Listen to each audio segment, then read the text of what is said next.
satu, dua, tiga.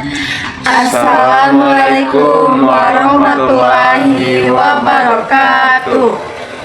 Kami dari kelompok 8 akan membuat video tentang cara mencegah tindakan korupsi demi kesejahteraan bangsa. Sebelum itu, izinkan kami memperkenalkan diri dengan saya sendiri, yaitu Zawid Hidayat dengan NPM C1B025079. Halo, perkenalkan nama saya Marsyali dengan nomor NPM C1B025177.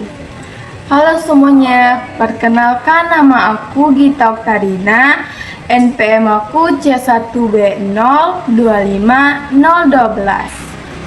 Selamat menyaksikan.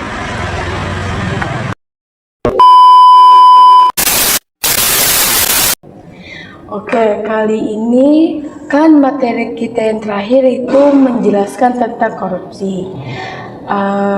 Bagaimana kita jelaskan dulu dari pengertian tentang korupsi itu. Setuju, tapi sebelumnya aku pengen tanya dulu tuh, korupsi itu apa sih? Kebanyakan orang bilang itu hanya tentang membahas uang yang hilang. Bukan cuma soal uang kok. Secara hukum, korupsi adalah tindakan penyalahgunaan kewenangan untuk memperkaya diri sendiri atau orang lain yang merugikan keuangan negara. Oh, jadi korupsi itu bukan hanya tentang mengambil uang negara saja, tetapi juga pejabat yang menyalahgunakan jabatannya untuk mengambil uang untuk kepribadiannya sendiri. Betul.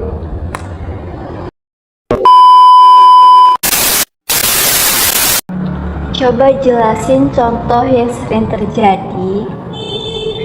Banyak banget sih contohnya. Yang pertama, suap, yaitu kasih uang supaya dapat jabatan atau lolos pemeriksaan. Terus yang kedua itu ada gratifikasi ilegal, yaitu pemberian hadiah yang berhubungan dengan jabatan. Terus yang ketiga itu ada make up anggaran, harga barang dinaikkan biar dapat keuntungan. Terus yang keempat itu ada penggelapan dana, yaitu dana bantuan diganti jadi keuntungan pribadi. Terus yang kelima itu ada penyalahgunaan jabatan, yang dimana memaksa orang untuk mengikuti kegiatan pribadinya. Aduh, berarti kejahatan itu banyak banget ya wajahnya. Iya, dan semua itu ada pasal hukumnya.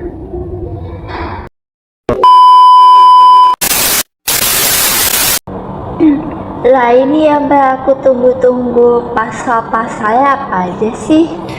Oke, aku jelasin yang penting ya. Yang pertama ada pasal 2 UU Tipikor, yaitu korupsi yang merugikan keuangan negara. Hukumannya 4-20 tahun penjara. Yang kedua yaitu pasal 3 penyalahgunaan wewenang pejabat untuk perkaya dirinya sendiri. Hukumannya sama seperti pasal 2, 4-20 tahun penjara. Yang ketiga yaitu pasal 5 dan 6 pasal suap menyuap. Hukumannya bisa mencapai 5 tahun penjara atau lebih. Dan yang terakhir adalah pasal 15 percobaan permufakatan jahat untuk korupsi. Berarti banyak banget ya, dan berat-berat juga nih. Tapi nggak apa-apa sih, biar mereka dapat hukuman dan bisa jera atas akibat perbuatannya sendiri. Setuju, kalau hukum melemah, korupsi semakin merajalela.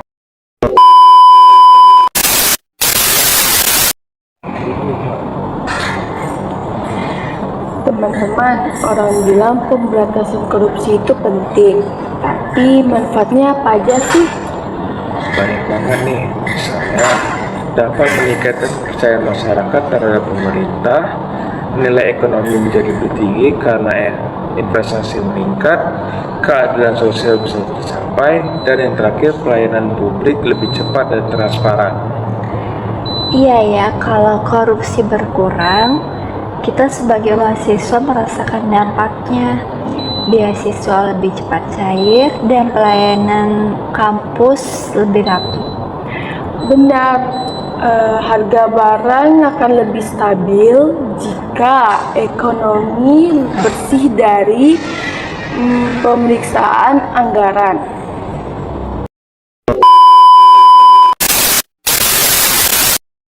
Kira-kira kenapa sih orang-orang masih melakukan korupsi? Menurutku sih karena faktor ekonomi, gaya hidup, dan integritas. Benar, ada juga faktor rumahnya, yaitu pengawasan dan kebiasaan. Seperti kalimat, semua orang juga ngelakuin. Berarti paradigmanya salah, dari pikiran kecil menjadi besar.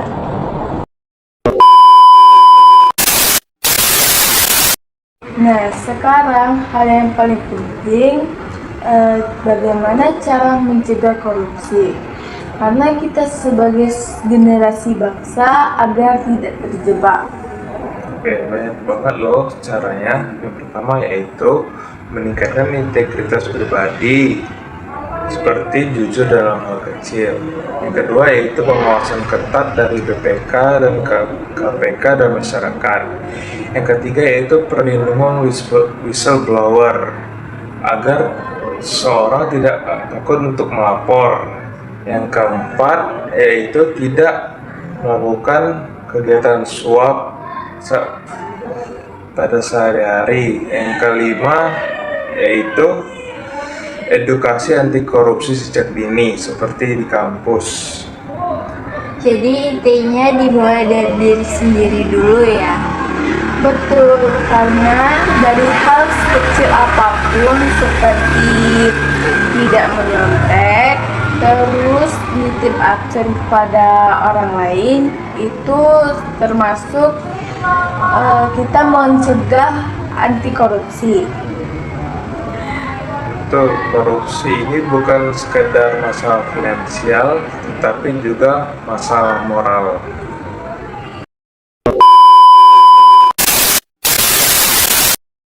Nah, oke.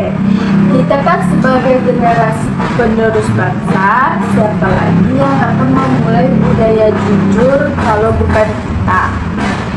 Aku setuju banget tuh, mulai hari ini aku benar-benar mau menjaga integritas.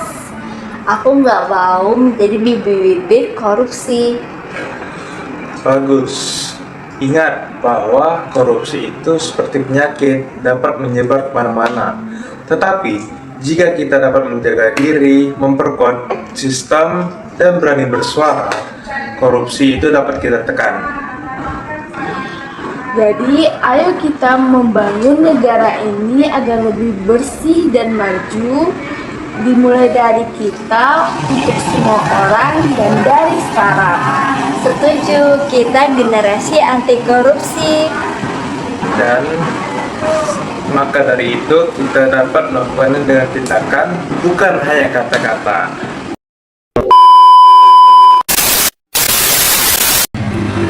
Sekian video dari kami, terima kasih telah menonton. Semoga pesan dan pesan yang kami sampaikan di dalam video tersampaikan dengan baik oleh kalian. Kami akhiri. Wassalamualaikum warahmatullahi wabarakatuh. Jangan lupa like dan komen.